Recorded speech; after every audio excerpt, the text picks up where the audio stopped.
My goal for the hour is to help you shift the way you think about teaching science. And to help achieve that goal, there are 3 objectives for our time together. By understanding how cross-cutting concepts develop over time through implementing the Arizona Science Standards, students can deepen their understanding of science core ideas. As we go through today, and as you take this information and reflect upon it as well as implement it, please remember our vowels, A, E, I, O, U. This webinar is about one dimension of the Arizona Science Standards, and I claim that an advantage of the Arizona Science Standards over the next generation science standards is that teachers and students can determine which cross-cutting concepts make sense for learning the core ideas. One of your tasks throughout this hour is to determine evidence to support or negate this claim. So you need to remember this, because at the end of our hour, we will come back to this claim. In just a few seconds, I'm going to click on a short video that doesn't have any sound. You're just going to observe it. And I'd like you to, if you have a piece of paper or a pen or pencil around, or on your phone, if you can do that, if you're, I'm not tech savvy, but if you can, write down your observations and your noticings. So we're going to watch about 1.5 minutes of this video, and I would like for you to record your observations.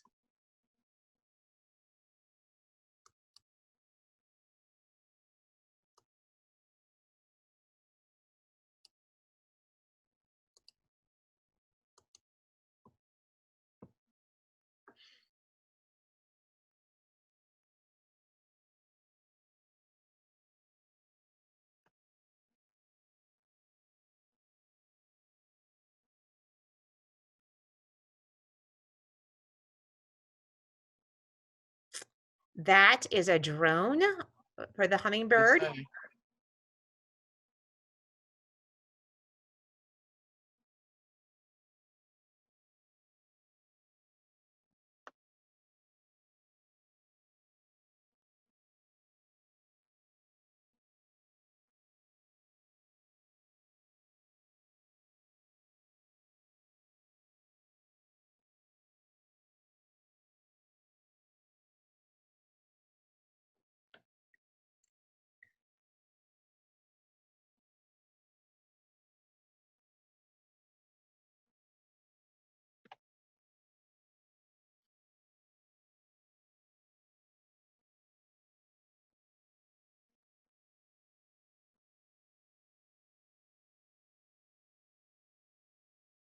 Should be writing down your observations, your notices, your wonderings.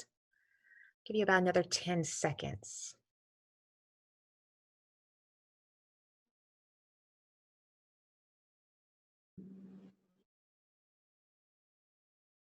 Okay.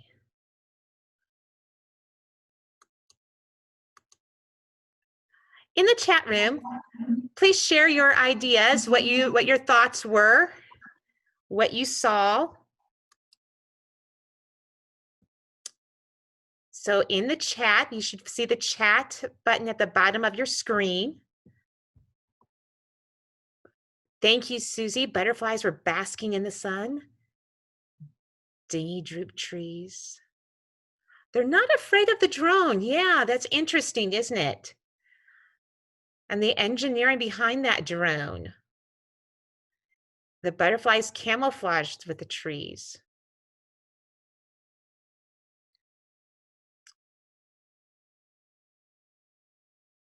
The butterflies were kind of clumped together in one way, but they were all facing the same way. They weren't disturbed by the hummingbird. The mossy trees, but the look of it would look like it was moss, but as they got closer, you could tell what they were.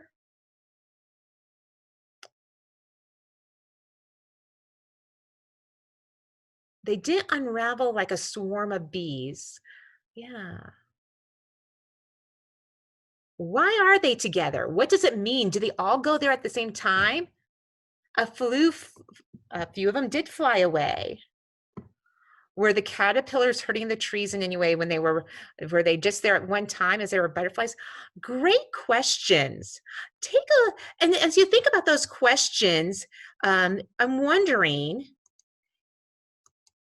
did you notice a pattern? And some of you brought that up, right? They were all facing the same way.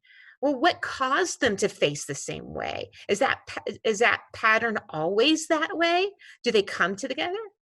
What were the different components of the system and how did they interact? You notice that the drone was acting like a hummingbird and it seemed to fit in there. Yeah, is this a place where they come? A couple of them fluttered and moved. What caused it to move? Was it the drone? Was there something else that awoke them to move? And if we think about that whole system, and the system being the environment, that what we saw there in the video with the drones of the hummingbirds, the trees, the sunlight, that ecosystem, was it a stable or unstable environment? And what evidence do we have or do we need to have to support that claim? Questions to think about as we look at that phenomena of all the butterflies in that ecosystem. Let's keep thinking about that as we go through our day together. During the past 20 years, we have learned a lot more about how the brain works and how people learn. Cognitive psychologists have published numerous studies about how people learn, which has had an impact on us in education. Current brain research makes a key distinction between the ways that experts and novices organize ideas. And experts use a conceptual framework. This word, conceptual framework, is used a lot in education, and you'll see it a lot as you read the research about where our standards came from. But what is a framework?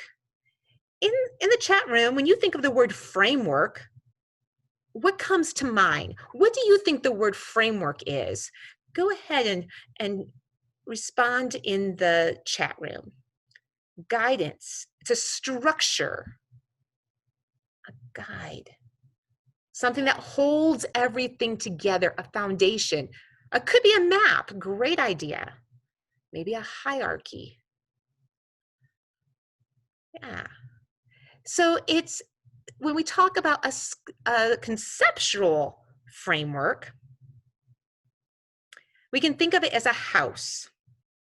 It is the frame, the exterior walls, the roof, the interior framing, right? And with those in that interior frame, we get then rooms, such as bedrooms, kitchen, bathrooms, and a living space. And so these rooms are like categories. And within the frame of that house, that exterior frame, we can start organizing things in different compartments. We have an understanding of houses, and we can easily move from room to room and see the connections. We can easily move from the bedroom to the living area. And if you purchased a new chair for your house, you could determine which room to put it in based upon what you know about that new chair and your conceptual understanding of the intricacies of each individual room. Someone who has a novice conceptual framework of a house could not determine where the chair best fits. And so although the chair may be a kitchen stool, The novice might put it in a closet. It doesn't know the difference. It doesn't know where to go. It doesn't know the connections, the intricacies between the rooms. And so experts and novices organize their ideas differently. Experts use a conceptual framework while novices rely on surface features. Think about that. Experts use a conceptual framework. We can take something and determine what category to put it in, and how maybe it is a stool and it could be used in the kitchen and could be used as a kitchen bar stool, but maybe I have a high top table that I have in my family room and it could be used there, or maybe I can use that stool in my bathroom at my vanity. I have a conceptual framework of where and when and how to best use that new piece of furniture. Whereas a novice would not know and know the difference of where it could be used and how it could be used. So let's look at this through another lens. Think about novice drivers.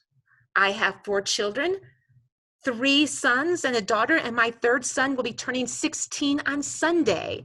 And I am very much like this parent in this car. What are some characteristics of a novice driver? You can put them in the chat room. Those of you who are parents or older siblings who've had to ride with a young person, what are some of those characteristics? Overconfident. Could be overconfident or could be hesitant, unconfident, nervous. Yeah, they don't want to keep their eyes on their own. They react too quickly. They insecure. They may reluctant. Yes, not knowing when do I turn. Now think about the expert drivers. What are the characteristics of an expert driver?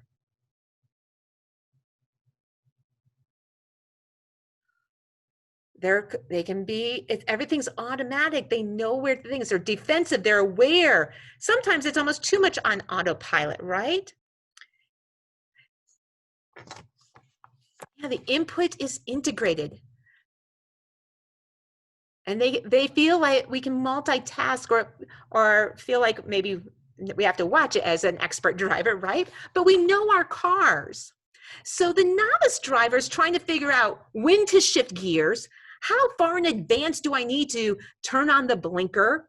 When should I use the fog lights? How do I enter a highway? Whereas the expert driver not only knows the ins and outs of traffic and can avoid many mishaps, they also have an understanding about their vehicle. They listen to their vehicle. How does it sound? When does it need maintenance besides just when the light comes on? They're an expert. They know their car. Just recently, because of the pandemic, my oldest son, who's in college, came home to live with us back home, and he drove my car just to the grocery store about 5 miles away, and I would consider him overall an expert driver. He's been around. When he got home, he came in and said, "Your car drove differently on the way home, Mom." And I asked him, "Well, what do you mean by that?" Well, I went out there and out to the garage, and my car front tire was completely flat. He drove home from the grocery store with a flat tire. I thought he was more of an expert driver. Obviously, he's not quite there yet. He doesn't listen to the vehicle yet. So as the parent, I still need to support him. You, the professionals in the classroom, the educators, you are an expert in your area of science. And you're going to need to do the same thing with your students. You're going to need to support them. And this is where we have our cross-cutting concepts. One goal of science education is to teach students to think more like experts.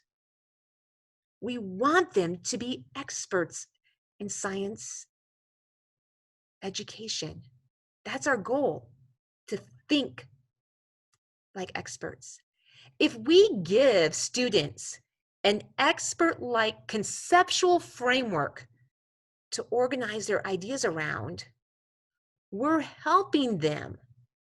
We're going to give them that scaffold so they can be more like experts when they see phenomena, when they have questions and problems.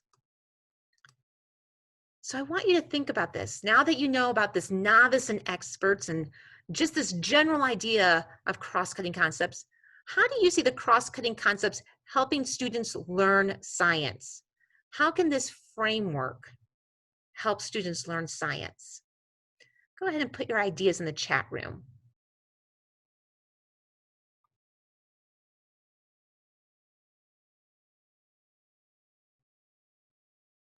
Yeah, they find similarities in other areas, giving them the supports. And if they have confidence, we give them a little bit of competence. It helps them continue to analyze and think independently. Great ideas. Give them the bigger picture, helps them connect to prior knowledge. Our students are not empty slates. They come in with so much knowledge, and we just need to help them connect the dots. Building the connections. Yeah. Helping them see relationships. Exactly. So if we do this, if we provide these cross-cutting concepts, we can see some different things happening. We can see students making sense of new content, solving those problems because they have this support. They can build these connections. They can be more flexible and creative with their science and their engineering ideas, both of them. And it helps them to develop their ideas over time. The more we understand our conceptual framework, the more we can connect the dots, the more we can move things from one box to another as we organize information. And it's not going to be just, oh, look at that butterfly. Oh, look at all those butterflies in that system and how are they connected? And seeing those patterns and that stability of the environment. And what would happen if what makes them fly? Is there an instability of the environment that changes? It helps us to think about that. It helps them. So there are 7 cross-cutting concepts, and they can help us and help our students make sense of phenomena and help them solve problems. During the next about 15 minutes, we're going to dig into each of these 7 cross-cutting concepts a little bit more. And what's the difference from patterns? And what do we mean by systems and system models? What is stability and change? So let's take a look at each of these. First, the cross-cutting concept of patterns. It highlights that structures or events are often consistent and repeated. Observe patterns of forms and events guide organization and classification. And patterns prompt questions about the factors that influence cause and effect relationships. We saw the pattern in the butterflies. What's causing them to move? Are they always there? Do they always go back there? Do they return there in the evenings? So patterns are useful as evidence to support explanations and arguments. The cross-cutting concept of cause and effect investigates how things are connected by identifying the reasons behind an occurrence and what that occurrence results in. As you can think about, events have causes, as we've been through this whole event of the pandemic. Sometimes simple, sometimes multifaceted. Deciphering causal relationships and the mechanisms by which they are mediated is a major activity of science and engineering. The third cross-cutting concept is scale, proportion, and quantity.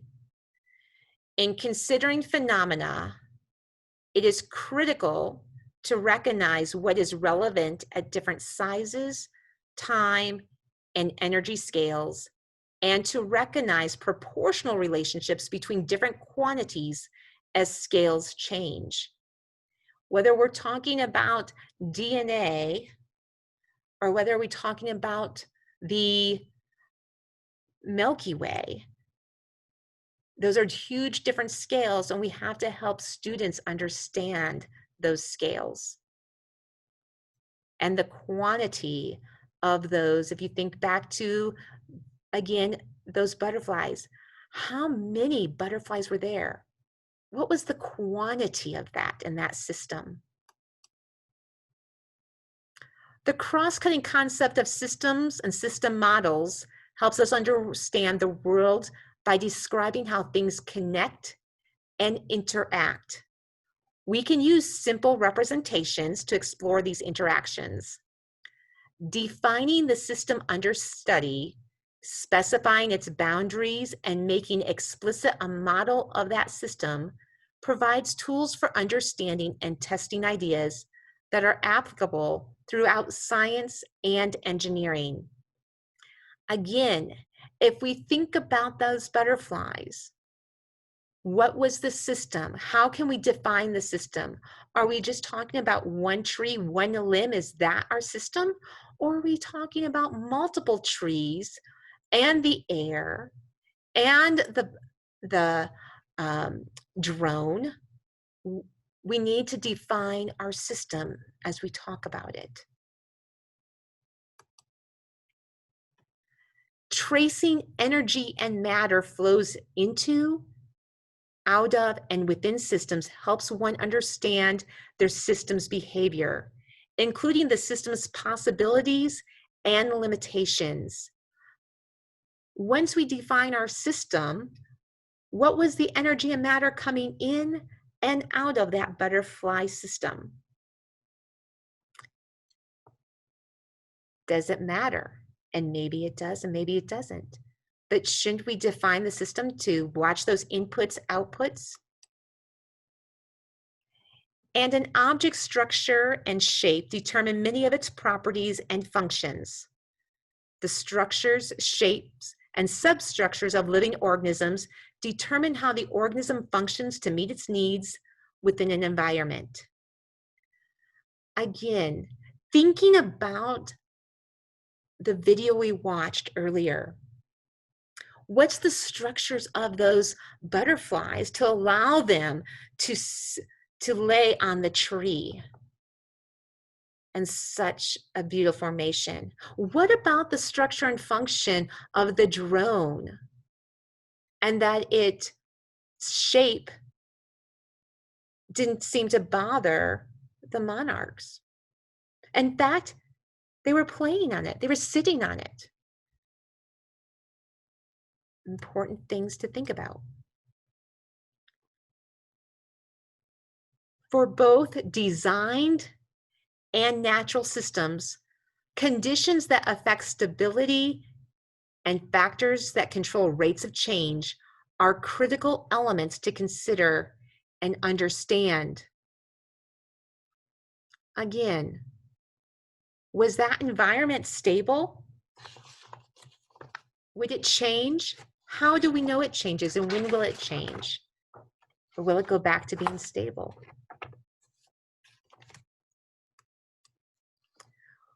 When we are making sense of phenomena, we tend to focus on causality. What is causing that phenomena to occur? The cross-cutting concepts of cause and effect and structure and function are the two that we really focus on when we're thinking about causality. But as we think about causality, what's causing that to happen, we're going to look for patterns. Is this a pattern that always happens? Or is there something new and the pattern has been disrupted? And then we have to define that system And what is the matter and energy in that system? And is that system stable or is it changing? And if that changing is that part of that cause and effect, which goes to the pattern? Is that pattern changing because of a specific cause? And the more we go back and forth, the more we want to know about the phenomena.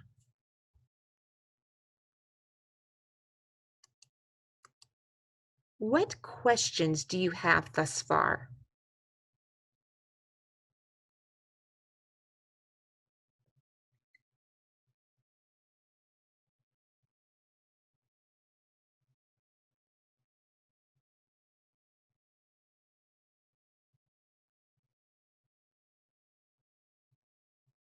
Okay.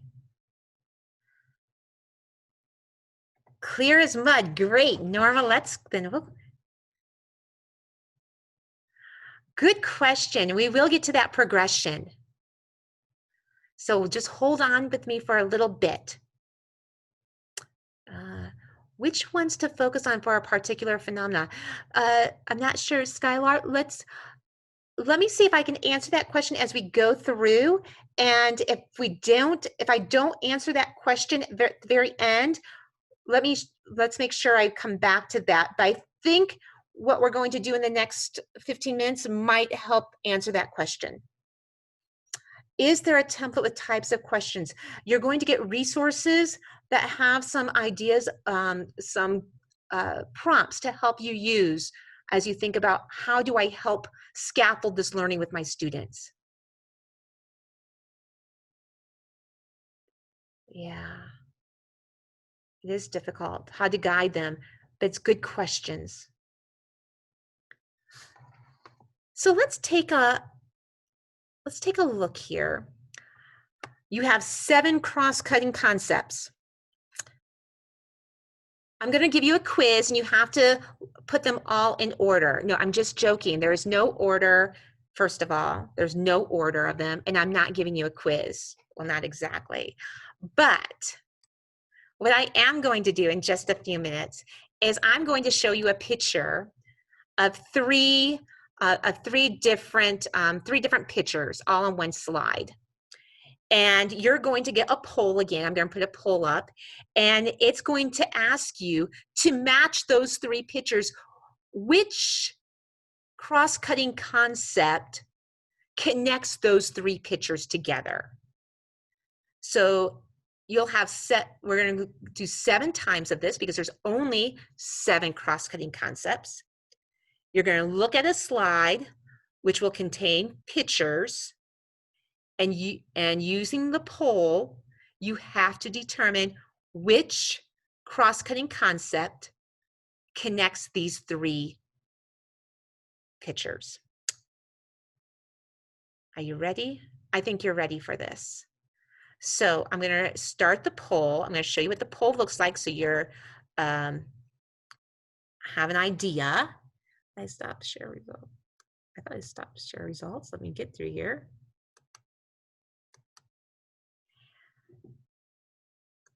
So this is what the poll looks like. And so we're going to start with slide A, and we're going to go through. And in slide A, this first time I'm going to give you more time. What cross-cutting concept connects these 3 pictures? And go ahead and you should be able to enter your poll.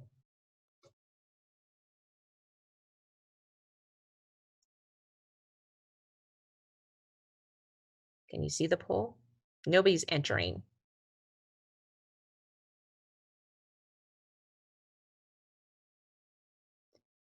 So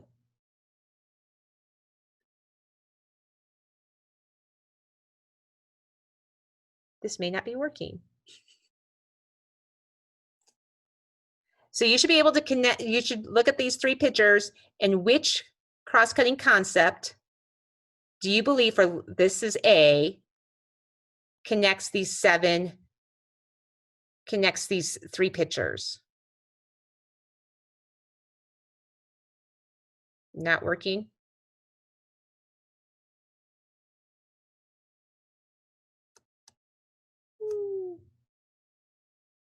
Okay, write it down. We'll stop the poll. Not sure what's happening there. Sarah, I think what's happening is we're looking at the 3 visuals here and we're putting it in. We have to go to finish B before we probably get our information. Oh, okay. So just write it down, what you think this one is on and what cross-cutting concept it is.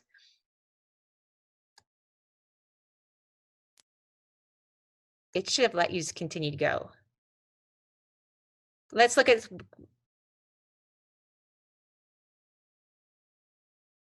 can you see this one? Should I keep the poll up?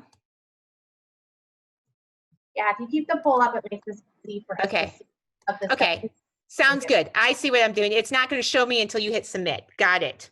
So this is poll B. Thank you. Which cross-cutting concept connects these 3 pictures?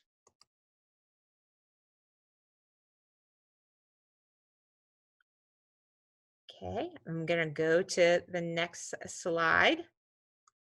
Slide C. Which cross-cutting concept connects these 3 pictures?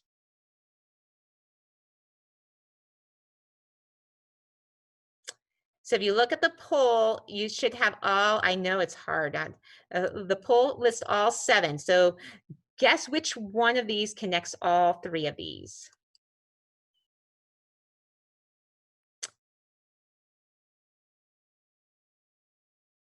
Letter D. When you look at these 3 pictures, this is actually of fire burning. Life cycle of the bed bugs.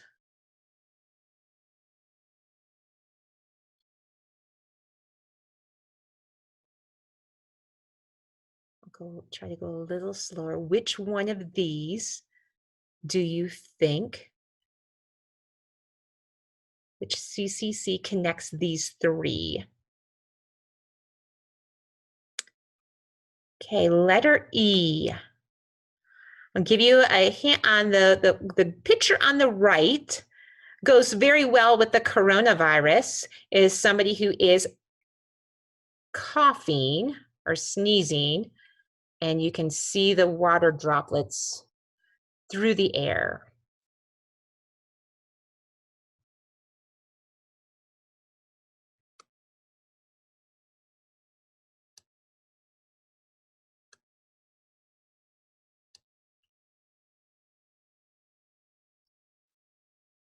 Is there a cross-cutting concept that connects all 3 of these?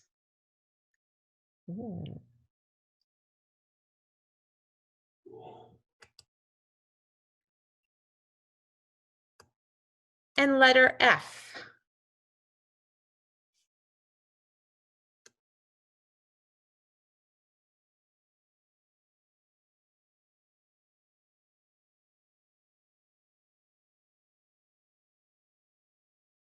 Is there a cross-cutting concept?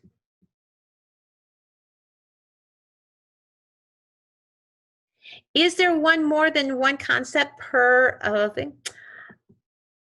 Use your best one that you think. Could be more, possibly. And letter G.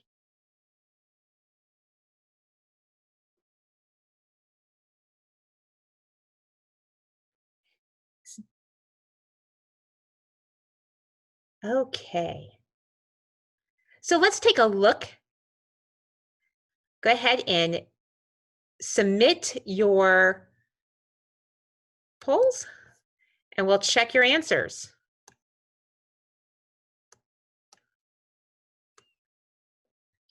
And we'll see how well you did. Okay, I'm gonna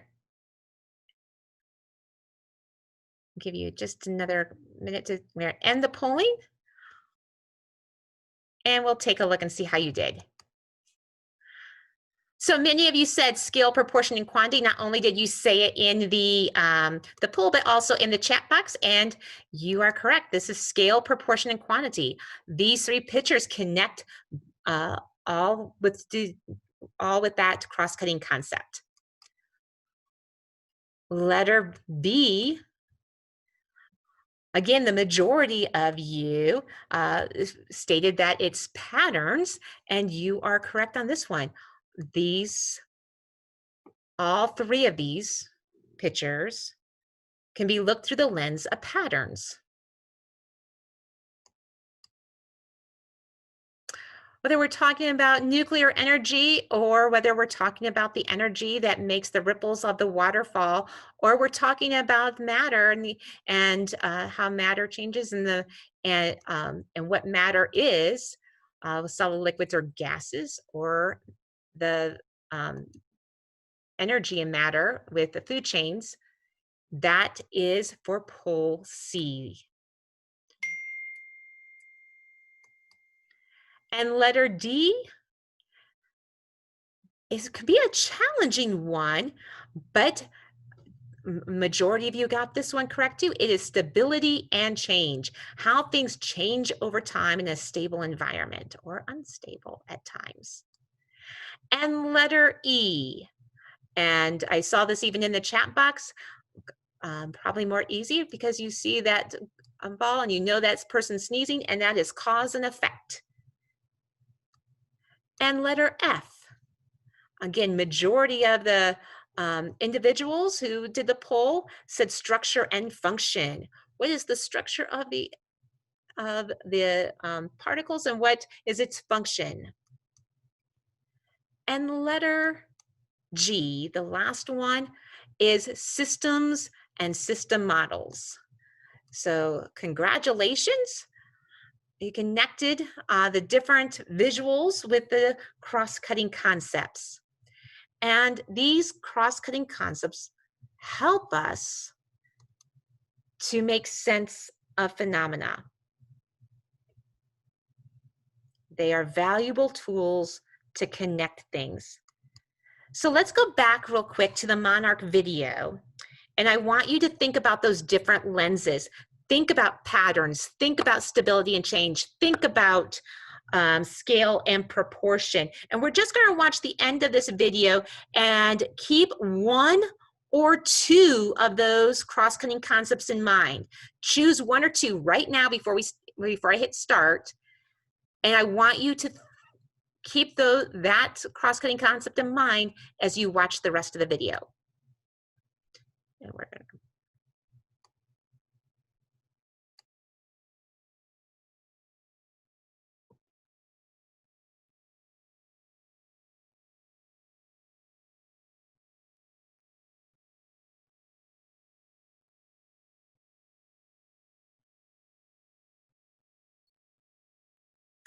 thinking of a specific cross-cutting concept. What do you notice? What do you wonder? What questions do you have?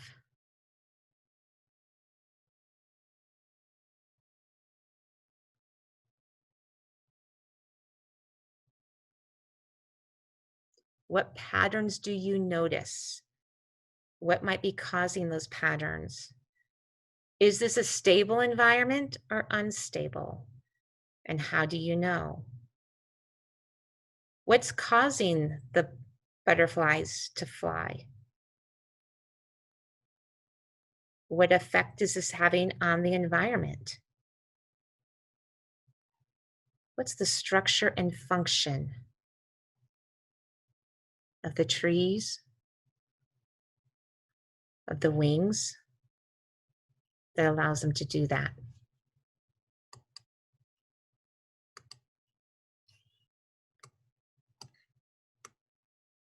So I see in the chat room that you're asking some questions.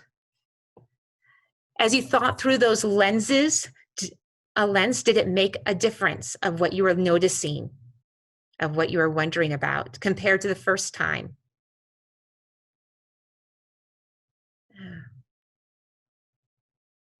based upon the lens we use or the questions as the educator asks, you focus on different things that helps you connect the dots. If my conceptual framework is really strong in stability and change, but you never, as a teacher, never asked me to look through things through stability and change, then I may not really make sense of the phenomena. So it helps us to make sense of the phenomena as we build upon those cross-cutting concepts. Again, the cross-cutting concepts are essential for science teaching and learning, and the utility of the CCCs in supporting students for making sense of the phenomena. If you have any questions, you can go ahead and type them in the chat room.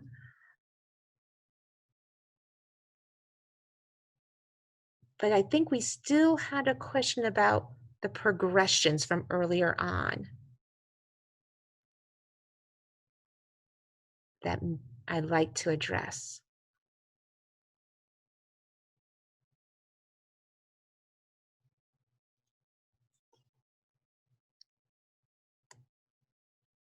Can we focus on more than one concept during a lesson? Yes, you can.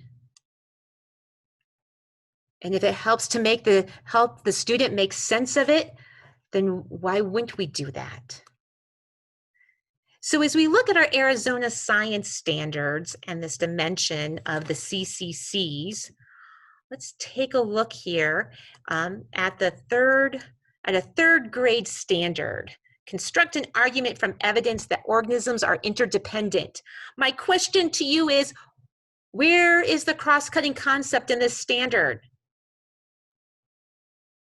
What's the cross-cutting concept? I'm the teacher, there's the standard, but where's the cross-cutting concept? What am I supposed to teach? What do I do? What do I know? Maybe systems. In our standards document, on the right-hand side of our standards document, it says cross-cutting concepts and background information for educators. And then it says cross-cutting concepts, and it lists all 7 of them. What you'll notice is that 2 of these are bolded: system and system models, and structure and function. Does this mean that these are the only 2 that I teach when I'm teaching this standard? Maybe not. It's got them all listed there. That 3rd grade standard, if I look back at the standards and I go to the main page of 3rd grade, it says focus on systems and system models, structure and function. This means that throughout the year, if I was the 3rd grade teacher, I'm going to really scaffold my teaching and helping students understand systems and system models and structure and function. That does not mean I ignore the other 5 cross-cutting concepts, because we know that patterns or stability and change or cause and effect may help students understand the core idea just as much as systems and system models or structure and function.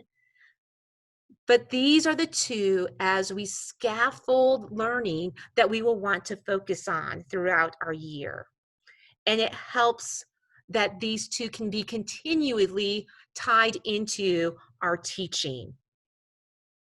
Again, if we go back to our house example with the new chair, a person may have experience with a stool from a school in a lab room and would consider having a stool at a table rather than in a living room or rather than at a desk. Different lenses of cross-cutting concepts provides opportunities for students to make connections and deepen their understanding of the core ideas that are being taught by making sense of the phenomena. All cross-cutting concepts can be used to teach the standard. It depends upon what will make the most sense for the students to help them learn the core idea. Each grade level, K through 8, has the CCCs that are a focus area. Kindergarten focuses on patterns and structure and function. You help give them the scaffolds for that. First grade, cause and effect, stability and change. Second grade, systems and system models and energy and matter. Third grade, systems and system models, structure and function. Fourth grade, systems and system models, energy and matter, stability and change. Fifth grade, patterns, scale, proportion, and quantity. Sixth grade, focus on patterns, scale, proportion, and quantity, systems and system models, energy, and matter. Seventh grade, focus on patterns, cause and effect, and structure and function. And eighth grade focuses on cause and effect, energy and matter, and stability and change. But remember, we can teach them all as we go through if it makes sense for our students. High school does not indicate any cross-cutting concepts to be a focus. If you look at the top, it doesn't say focus cross-cutting concepts. Why? Well, they all can be used. We've scaffolded them all through K through 8, that now the students have this conceptual framework of these 7 cross-cutting concepts that they can be easily utilized from one compartment to another if we do our job well in K-8. And if we look at the standards of a high school standard, again, it has the cross-cutting concepts and background information, and all 7 of them are listed here. Maybe all 7 of them should be bolded because they're all being taught, they're all the focus. But again, the high school teacher and the students can determine which lens they want to focus on. What questions do you have?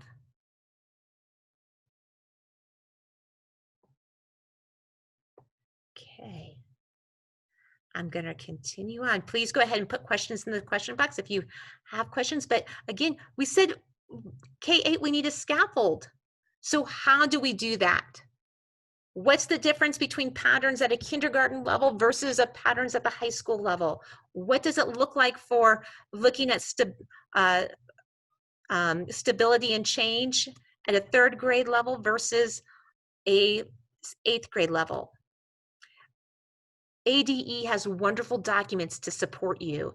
By going to the K-12 standards section under science, you'll find the standards, but on your right-hand side, you see this new standard support material, and it has a click of vertical progressions. If you click on that, vertical progressions, it brings down an arrow, and it has your ideas of knowing science, cross-cutting concepts, and science and engineering practices. We're focused on the cross-cutting concepts, and we click that open, and here we have our progression matrix. Patterns, cause and effect. As I look at the patterns, I have a K2 band, a 3, 5, 6, 8, 9, 12. Under each of these grade bands are bullets. The bullets are called elements. The elements are what students should be able to know and do for that cross-cutting concept at that age level. Let's look at patterns a little bit closer. You take a look at the patterns. What do you notice among these progressions?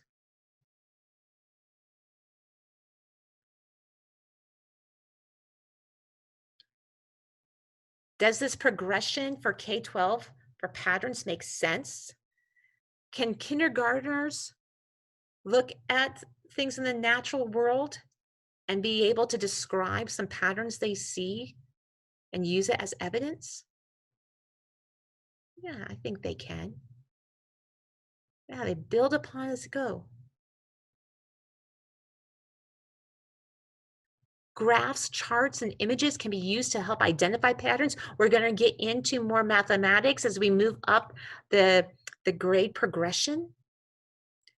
And so as an educator, as the professional, we're going to need to take a look at these and give students the opportunities to do these and learn how to do them through the lens of looking through the lens of patterns. And you're right, they can easily integrate into other subject areas. Each CCC, each cross-cutting concept, has a progression that's very similar to this one, its patterns.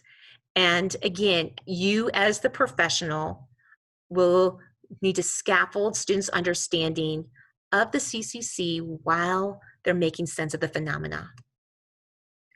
So as you think about your own grade level standards, how can you integrate the CCCs into your classroom? Which cross-cutting concept would you use as a lens to teach a standard? Do you have any ideas? Think about some things that you just taught that you could connect with a cross-cutting concept. And if so, you can put it in the chat room.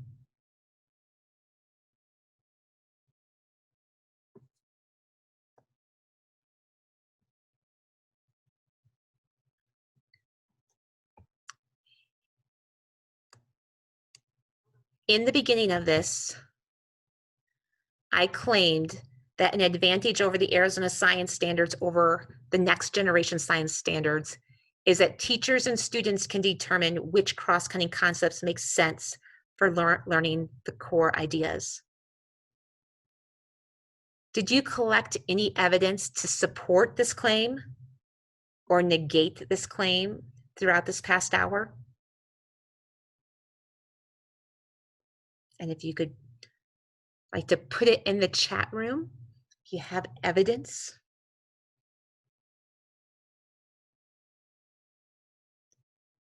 Solar system, the patterns, yes, and all CCs apply in the solar system.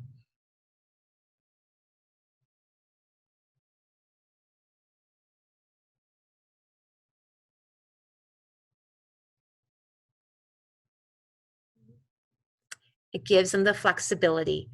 Our standard, our specific standard does not tell you what this CCC is.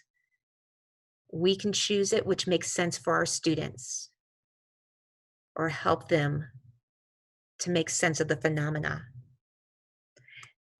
Some key takeaways before we leave today that I would like for you to remember. The cross-cutting concepts are fundamental tools for making sense of the phenomena. The cross-cutting concepts do not operate independently. Making sense of the interactions between and among them adds significantly to students' understanding of science phenomena. Again, thinking about our house, if I can move from room to room, the more interactions and seeing how they are they don't operate independently can help me understand the problem, help me figure out the phenomena. Structuring questions around the cross-cutting concepts provides a scaffold upon which students can build understanding. As students progress through their K-12 education, they will be able to build upon their understanding of not only the CCCs, but also of the core ideas as we help them become expert-like thinkers.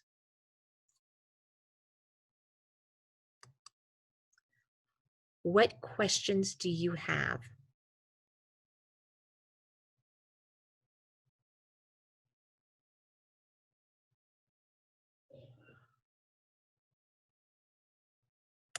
Mike, thank you. The CCCs can help students encounter content and new content. Help them have those challenges and make sense of it.